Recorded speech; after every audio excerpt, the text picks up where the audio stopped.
Awesome. How y'all doing today? Got that lunch roll right now. It's like, where's happy hour at, right? No? Yeah. No takers? All right, can I get everyone to stand up real quick? Not too quick. I mean, might pull something if you haven't stretched. All right, can I get one clap? All right, can I get two claps? Can I get three claps? All right, I got standing ovation. I haven't even started yet. Thank y'all so much. I'm just making sure y'all are awake. Awesome. Well, thank you for joining us today. So what are we going to be talking about? Number one, who am I? Number two, who are we? We're starting off really philosophical today. All right, intersection of machine learning and marketing, how we are using machine learning at our company inside of healthcare, and then your takeaways from today, problems marketers where machine learning can actually help. And then we'll do a new TikTok dance if we have enough time. Y'all in for that one? Yeah? All right, so that's me. Absolutely, yes, with the mullet and everything. It's kind of coming back right now. I haven't seen anyone here with it, but I've seen mullets around. But I always say this is my first introduction to branding because everywhere I went, everyone remembered me because of the mullet and stuff. And my background, I'm not a data scientist. That's y'all. That's like 99% of the people here. Way smarter than me. My background's on the marketing side. I went the easy route. I help plan the strategy behind what we need, and then I have the smarter people go and execute it. Hello everyone, thank you for coming to my See? My name is Jody. All right, but my background is been in the marketing game for over a decade. Won multiple awards for our companies, been part of multiple startups, exits, and everything like that. It's been a fun ride. One of our newest companies is called Curis Functional Health. So we started back in 2018, and we have a very unique business model on the structure side for our partners and our providers. But then we also bring the full body scope of wellness together. Recently, actually, as of officially 24 hours ago, Inc. 5000 announced their list. We were ranked number 142 on the fastest growing companies in the U.S., number 8 in Texas, number 5 in Dallas, and number 10 in all of healthcare. So we are excited about that, and our growth will be, we're at 35 locations now. We'll be at 70 by the end of Videos. and we'll be about 120 by next summer. So our focus is on the physical side through chiropractic, through the emotional side of mental health and counseling, and then through the nutritional side, which is our genetic-based weight loss and also functional medicine as well. A few weeks ago, I was actually sitting with with one of our board of directors, and he's the former CMO of PepsiCo, and we were just talking about how to lead marketing properly as we grow so fast and expand. And he sat there and he told me, your best friend needs to be the CFO. And I was like, he does, because he needs to know where I'm spending money at. And I mean, he was the CMO of PepsiCo about over 20 years ago. But in 2022, I believe that one of our best friends from the marketing side should be the data scientists, should be our CTOs, and making sure that we're understanding what we can actually do from the marketing department and making sure that we're communicating so they need to know what we're actually needing to get done, what kind of stats that we need, where we need to take our consumers and build that better experience. So data scientists and marketers, we need to be best friends, right? So the intersection of machine learning and marketing, I can go through this stuff. All of y'all know this. A lot of people already spoke about these different things, and I mean, this list can go beyond 7. This list can go to probably 20 to 30 different things that the marketing team and a data scientist could be working on together. So how are we using machine learning on the healthcare side? Number one, content optimization. For us, how we grow so fast is we actually acquire chiropractic locations, and then we add in mental health inside of that, then we add in nutrition, and we add in genetic-based weight loss. So what happens when we acquire these companies? There's a ton of data. There's a ton of information that they have from all their past patients. Some chiropractors don't collect anything. But there's a lot of information that they have, blogs from the past, how they describe chiropractic. And the same thing with mental health. We have providers that have been practicing for over 20 years. So they've gained a lot of information. And also, in this room right now, if I ask someone, what is functional health? Or if I ask you, what is wellness? Probably every single person will have some type of different definition, right? So it's very unclear for a consumer of what actually functional health is or what even wellness is. Some people may say it's yoga, or I go to the gym, or I go to do cryotherapy. So we have a ton of content, a ton of different verbiage. So we've taken long form content, and sometimes with content, it kind of feels like even like inside of chatbots or anything. Just tell AI to be nice, pretty much how the curve goes on building out algorithms to make sure that we're saying the right things in our messaging. But one, we need to define an undefined messaging. So we've worked with using AI tools to help our actual content that we have from, I think it was, we took information, I think from, it was 50 different, plus over 50 different sites, over about like 450 different blogs over the years, understanding what words are being used most, understanding what people are actually breaking it down to, helping define our overall brand message itself. And defining functional health and wellness. What are the main issues that our patients are experiencing? So making sure that we're speaking about the right things when we're launching ads, right? We need to make sure that top of the funnel is as big as we can get it. And then create easy to remember brand messaging. What are the most utilized words?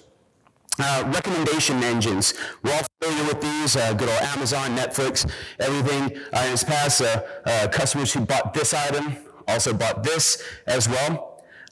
But what we saw is that people are coming in still just for one actual service for us, right? If I have back pain, I'm only coming in for chiropractic.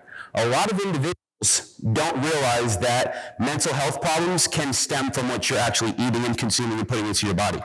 A lot of people don't realize what you're actually doing if you have back pain could be actually causing mental health issues as well based on where that pain is coming from.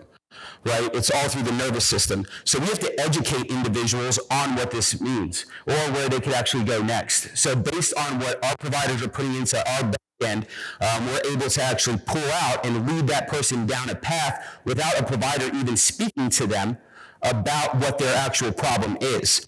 Letting automated emails going out about a specific need or a specific cause, or even going out and putting ads out and retargeting them on these types of information. Different blogs that we're posting as well on that. And then making sure that they understand the different treatment options that they can take from those. And then good old chatbots itself. We all have seen the bad chatbots. We are working on ours right now, so I think has everyone experienced this at some point with a chatbot?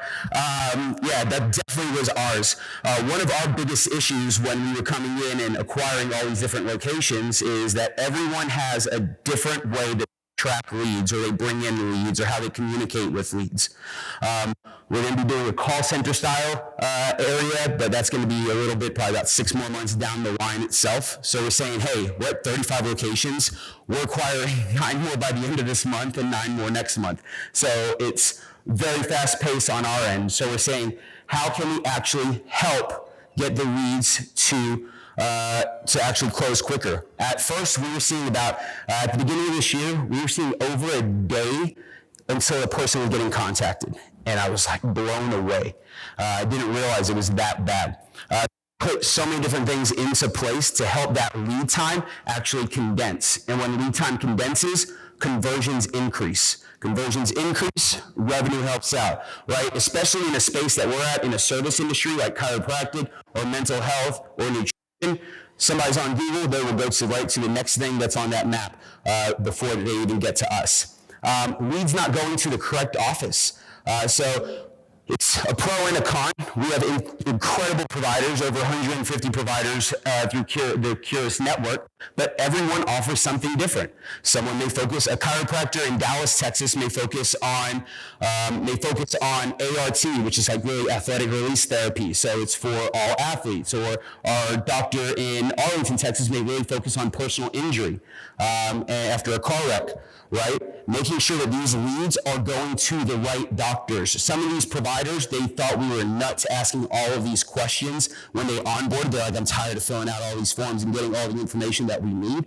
But it's helped us tremendously, and it's helped our admin be able to dish it out, especially someone that's been an admin for a chiropractic location for 10 years. They have no idea about mental health.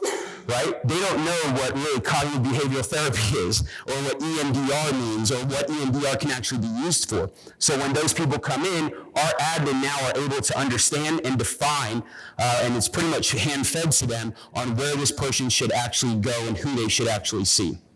And that helps us with rematching with the correct chiropractor, or the correct provider. Now, reduce marketing waste.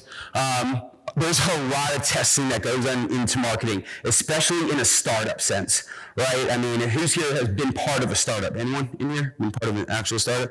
You know, our budgets are extremely low, and so like every single cent counts. And I remember in the early days, we're like A/B testing everything that we could, and there's a lot of money. I mean, I guess we learned it, so it wasn't technically wasted, but it also took a lot of time to help it, or to land where we needed to be. So a lot of things that we can actually be doing is, one, starting with the actual ads or the content that we were talking about. I wish we had that up front, that we're able to consolidate everything, because now we really know what messaging works and what messaging drives real leads. So understanding what digital ads can be working, where they're working, and then also defining different landing pages, making sure that that messaging is correct as well. At the end of the day, this is all helping conversion and to help guide leads to these correct locations. All right. In the future, I mean, there's so many other things that we could actually, I think I have a little bit of time left. I've been going pretty quick. That Red Bull's kicking in right now. But for the future, what we're looking at doing is being able to not even predict, or is actually to predict what could be coming up for that patient itself. If someone is struggling with arthritis based on weather, right? Based on different things that are happening in society, or when we're able to plug in something based on a traumatic experience, right? If things are happening inside of their lives and the notes that our mental health therapists are taking, us being 10 steps ahead rather than us reacting, being extremely proactive, just like people should be with their health, proactive instead of reactive. So, any questions, comments, concerns, or haikus? Thank you so much. My name is Noel. I work for a digital marketing company. On one of the last slides, you talked about reducing the waste, marketing waste, and you specifically talked about defining landing pages. Can you elaborate a little bit more on what you meant there? Because we have a team that designs, and we've never worked with them, and I'm the data science team. We've never been taught on. So, what am I missing? Yeah, so our web team that we utilize, they are based overseas, actually. So some of the tests that they actually run and the things that they're doing is being able to direct individuals based on specific searches and what landing pages are popping up for them. So, for instance, if you're in Dallas and you're actually talking about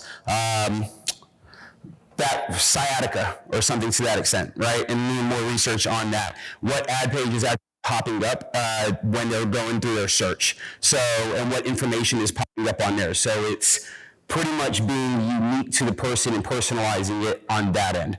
Once again, this, unfortunately, I can get you on more with our team and talk about that if you want. This is what I wanted to see. I don't know exactly how our team built it. So, sorry about that, if I wasn't able to answer that fully. Any other questions? Going once. Don't leave too much room for TikToks. So, one of the other challenges I've seen at our company is the marketing team generally tends to think they can go out and try everything, and then come to the data science team and say, can you help us optimize our campaigns or whatever things they're trying? But leveraging data science is not necessarily the first thing that comes when they go to copies. What copies work, what ads work. Obviously, those things work, and I don't blame them for trying those things first. But how do we break through in a company or a small company, around 150, 200 people? How do we do a breakthrough where we basically get the marketing people to collaborate more with the data science and AI?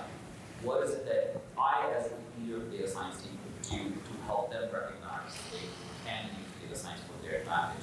Which is your whole presentation.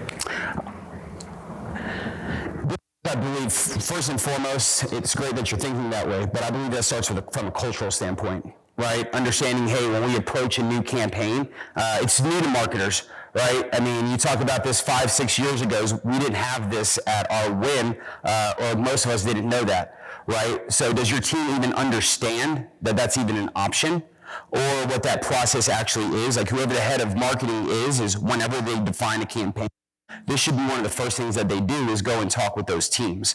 And that's what we're doing now, rather than saying, hey, let's think of a campaign and go push it out and test it out. Our number one step is actually going to speak to what other departments do we need to speak to and bring in for this campaign. I mean, for us, it's for data. For us, it's for compliance, right? Like, we just brought on someone that oversees compliance. So we had to integrate that into our process from a marketing team standpoint. And that's really where it starts. And making sure that your team is letting the marketing team know, hey, this is what we can do, right? Because if they don't know that, I mean, I would set up different webinars or talks or just a weekly meeting, if need be, so they can understand different tactics and things that they can go through. I hate doing a ton of meetings personally, but from our team, the meetings that we have set in stone, we keep them quick, but we keep them very informative and making sure that people understand, especially, for instance, as one of our providers, mental health therapists, they referred specifically to a chiropractor in their own office or a nutritionist. We had to train them on that, right? Like when they're going through this process with their actual patient. So just like that, we had to do with that. We had to do with our marketing team, with all of our different departments. Sorry, just to answer that, I just did this with my business marketer. One of the things I had them do for me was create, like, go in, you know, get set up in all of my marketing channels, on the digital channels, and then build custom dashboards for me in Data Studio. Simply because so much of our, like, attribution is linear, or so much of what we do can't be tracked in the softwares that are given to us or the platforms we use. So having that customized dashboard helps me make decisions on ongoing campaigns, quarterly or annual marketing plans. That's one way to track get involved. And then also, I mean, set KPIs. Does the marketing team understand how long it's taking to test the campaign out right now? If they're seeing that 6 to 8 weeks as an example, right? Saying, hey, we have this data, we have this infrastructure that we can help you with, and reduce that time to 3 to 4 weeks. Now all of a sudden you're able to push more campaigns out at a more rapid pace. Good questions. Thank y'all for that. Anything else? All right. TikTok lessons will be after happy hour, all right? Appreciate y'all. Thank y'all so much.